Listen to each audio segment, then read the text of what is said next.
எல்லாருக்குமே வணக்கம். இன்றைக்கி வந்து நம்ம என்ன பார்க்க போகிறோம்னா, நீட்டில் வந்து இதுக்கு முன்னாடி எழுதின எக்ஸாம்ஸில் வந்து டாப்பர்ஸ் இருப்பாங்கள்ல, ஸோ அவங்க வந்து சில விஷயங்கள் வந்து ஷேர் பண்ணியிருக்காங்க. ஸோ நான் இந்த வீடியோ ப்ரிப்பேர் பண்ணது வந்து ஃப்ரம் சில ஹிந்தி வீடியோஸில் இருந்தும் சில ஆங்கில வீடியோவில் இருந்தும் தான் நான் இதை உங்களுக்காக தொகுத்து கொடுக்குறேன். ஸோ அவங்க சொன்ன டிப்ஸ் எல்லாம் என்னென்ன இருக்குது, அவங்களுடைய தேர்ச்சிக்காக அவங்க என்னென்ன முயற்சியெல்லாம் பண்ணியிருக்காங்க அப்படின்றத நான் இந்த வீடியோவில் வந்து உங்களுக்கு தொகுத்து சொல்கிறேன். ஓகேங்களா? ஸோ கண்டிப்பாக வந்து எல்லாருமே வந்து ஒரு 3 மணி நேரமாவது படிக்கணும். ஓகேங்களா? டெய்லி அட்லீஸ்ட் 3 மணி நேரம் கண்டிப்பாக படிக்கணும். ஓகேங்களா? இந்த 3 மணி நேரன்றது வந்து கான்ஸ்டண்ட்டாக இருக்கணும். ஸோ ஒரு நாள் நான் 3 மணி நேரம் படிச்சுட்டு ஒரு நாள் நான் 1 மணி நேரம் தான் படிக்கிறேன் அப்படின்னா கூடவே கூடாது.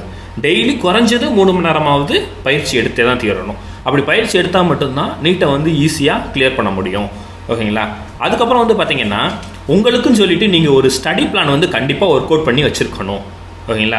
ஸோ அந்த ஸ்டடி பிளான் பிரகாரம் தான் நீங்கள் உங்களுடைய வேலைகள் எல்லாத்தையுமே, உங்களுடைய பயிற்சிகள் எல்லாத்தையுமே பண்ணணும்.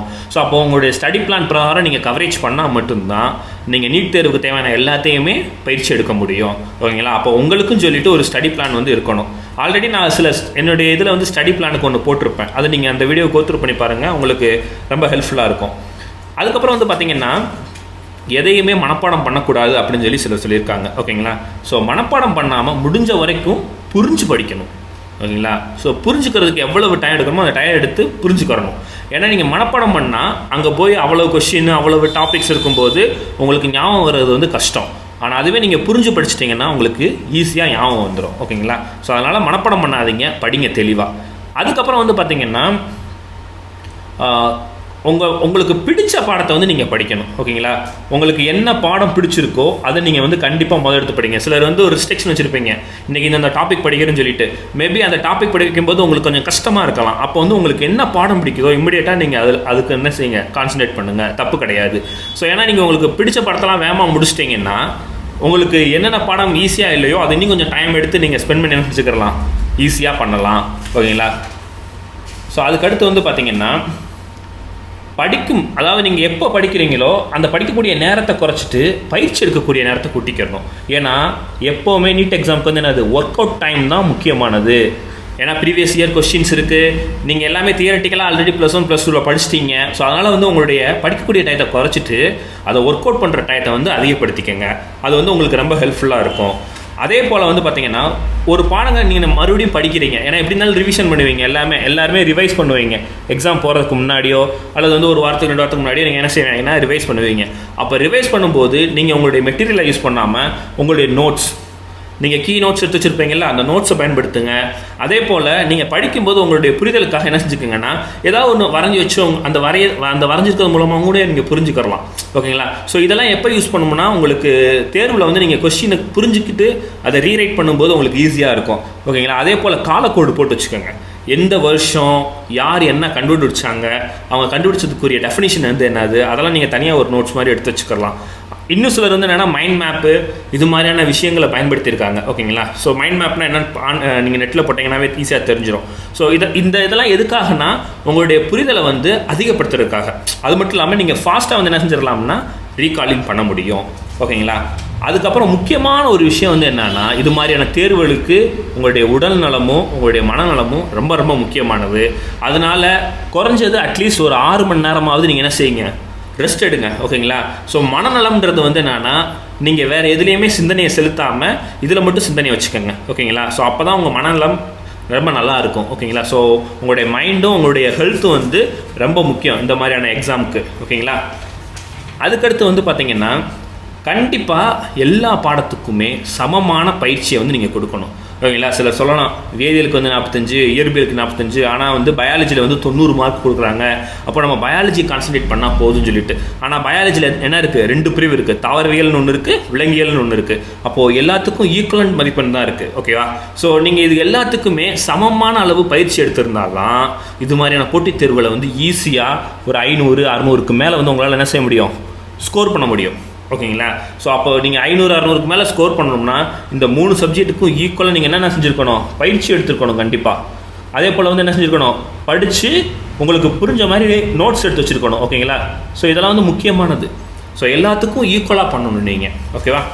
அதுக்கப்புறம் வந்து பார்த்திங்கன்னா, முக்கியமான விஷயம் வந்து என்னென்னா, சிலர் வந்து கண்ணாலே பார்ப்பாங்க. ஸோ ஒன்று வந்து யூடியூப்லேருந்து வீடியோ பார்ப்பாங்க, இல்லாட்டினா யாராவது ஏதாவது சொல்யூஷன் கொடுத்தாங்கன்னா அந்த சொல்யூஷனை வந்து ஜஸ்ட் வந்து பார்க்க மட்டும் செய்வாங்க. ஓகேங்களா, அப்படி மட்டும் படிக்காதீங்க. எப்போ எண்கள், சமன்பாடுகள், ஃபார்முலாஸ் இதெல்லாம் வருதோ அப்போ வந்து கண்டிப்பாக நீங்கள் என்ன செய்யணும்னா அதை செஞ்சு பார்க்கணும். ஓகேங்களா, செஞ்சு பார்த்தா தான் அந்த மாதிரியான விஷயங்கள் உங்களுடைய மனசில் ரொம்ப ஆழமாக பதியும். அதுதான் உங்களுடைய தேர்வுனே உங்களுக்கு வந்து என்ன செய்யும், ரொம்ப பயனுள்ளதாக இருக்கும். ஓகேங்களா, அதுக்கப்புறம் ஒரு முக்கியமான விஷயம் வந்து என்னன்னா, நீட் தேர்வை பொறுத்தளவு வந்து நீங்கள் கண்டிப்பாக எப்படி நேரத்தை பயன்படுத்துறது அப்படின்றத வந்து கண்டிப்பாக முதலே பயிற்சி எடுத்துருக்கணும்.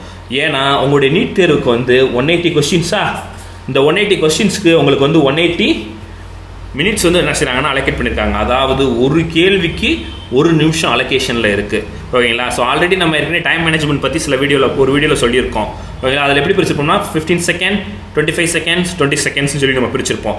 உங்களுக்கு எது தோதுவாக இருக்கோ அது மாதிரி பிரிச்சுக்கோங்க. ஓகேங்களா, ஸோ ஃபஸ்ட்டு 15 செகண்ட்ஸில் வந்து நீங்கள் அந்த கேள்வியை புரிஞ்சுக்கிட்டு ரஃப் காப்பி கொடுத்துருப்பாங்களா, அந்த ரஃப் ஷீட் கொடுத்துருப்பாங்களா, அந்த ஷீட்டில் வந்து ஷார்ட்டாக ஒரு நோட் மட்டும் எழுதி வச்சுக்கோங்க. ஓகேங்களா, எதுக்காகனா நீங்கள் சப்போஸ் உங்களுக்கு அந்த கேள்வி தெரியல, நீங்கள் மறுபடியும் வந்து கொஸ்டினை கோத்ரூ பதிலாக ரஃப் ஷீட்டை கோத்ரூ பண்ணிங்கன்னா ஈஸியாக உங்களால் கன்டினியூ பண்ண முடியும். ஸோ உங்கள் செகண்ட்ஸ் வந்து என்ன ஆகாது, வேஸ்ட் ஆகாது. ஓகேங்களா, ஸோ அதுக்காக இந்த 15 செகண்ட்ஸை வந்து யூஸ் பண்ணுங்கள்.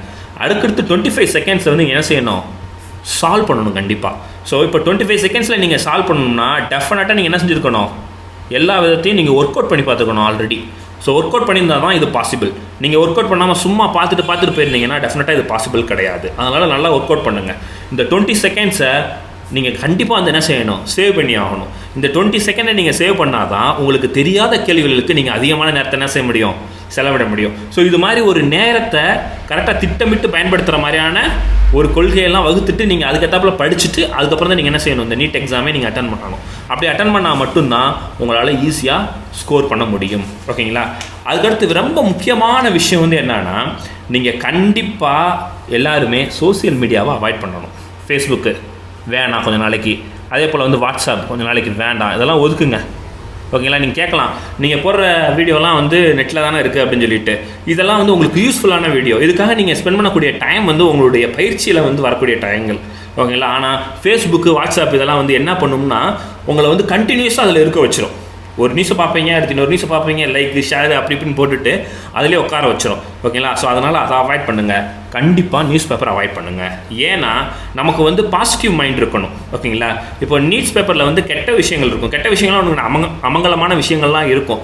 அப்போ அந்த விஷயங்கள்லாம் நம்ம பார்க்கும்போது நம்முடைய மனசும் வந்து என்ன ஆகும்னா கொஞ்சம் அது மாதிரியான ஒரு நெகட்டிவ் தாட்ஸ்க்கு போக ஆரம்பிச்சிடும். அப்போ வந்து இதை அவாய்ட் பண்ணுறதுக்கு முக்கியமான ரீசனே வந்து நமக்கு பாசிட்டிவான ஒரு எனர்ஜி வந்து கல்டிவேட் ஆகணுன்றக்காக தான் நியூஸ் பேப்பர் ரீடிங்கை வந்து அவாய்ட் பண்ண சொல்கிறேன். ஓகேங்களா, ஸோ அதே போல் டிவி ஷோஸ் வந்து உங்கள் டைமை வந்து விரயம் பண்ணக்கூடிய ஒரு விஷயம். அதையும் கண்டிப்பாக நீங்கள் என்ன செஞ்சாகணும், அவாய்ட் பண்ணி ஆகணும்.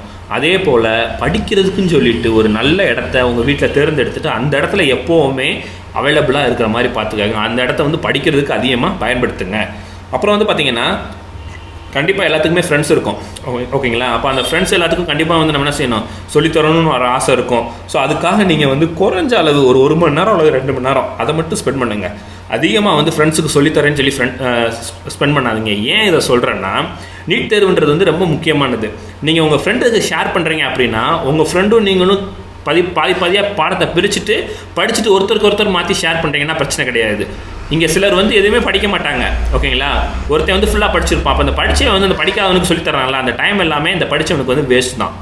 மேபி அவனுக்கு ஞாபக சக்தி அவனால் கூட்டுமே தவிர வேறு எந்த ஒரு பெனிஃபிட்டும் தராது. ஸோ அந்த படிக்காதவனுக்கு அந்த 1 மணி நேரத்தை நீங்கள் ஸ்பெண்ட் பண்ணுறத கொஞ்சம் ஒரு மணி நேரம் 2 மணி நேரம் வச்சுக்கிட்டிங்கன்னா நல்லாயிருக்கும். மற்றபடி நீங்கள் உங்களுடைய ஹெல்பிங் டெண்டன்சியை வந்து கொஞ்சம் குறைச்சிக்கோங்க. ஏன்னா இந்த எக்ஸாக்ட் டயத்துக்கு வந்துட்டீங்க இப்போ எக்ஸாமுக்கு. ஸோ அதனால் எக்ஸாமுக்கு எப்படி ஜெயிக்கிறது அப்படின்றத பற்றி யோசிங்க. கண்டிப்பாக நம்ம ஹெல்ப் பண்ணணும், ஆனால் ஹெல்ப் பண்ணுறது இந்த நேரத்தில் கொஞ்சம் குறைச்சி ஹெல்ப் பண்ணுங்கள். ஓகேவா, ஸோ உங்களுடைய டைம் வந்து ரொம்ப ரொம்ப முக்கியமானது. ஓகேங்களா, ஸோ உங்களுக்கு இந்த வீடியோ பிடிச்சிருந்துச்சுன்னா லைக் பண்ணுங்கள், ஷேர் பண்ணுங்கள், மறக்காமல் சப்ஸ்கிரைப் பண்ணுங்கள். அப்போ தான் எங்களுடைய வீடியோவை நீங்கள் உடனுக்குடனே பார்க்க முடியும். உங்களுடைய டவுட்ஸ் இதெல்லாம் வந்து கண்டிப்பாக என்ன செய்யுங்க, கமெண்ட் பண்ணுங்கள். நன்றி.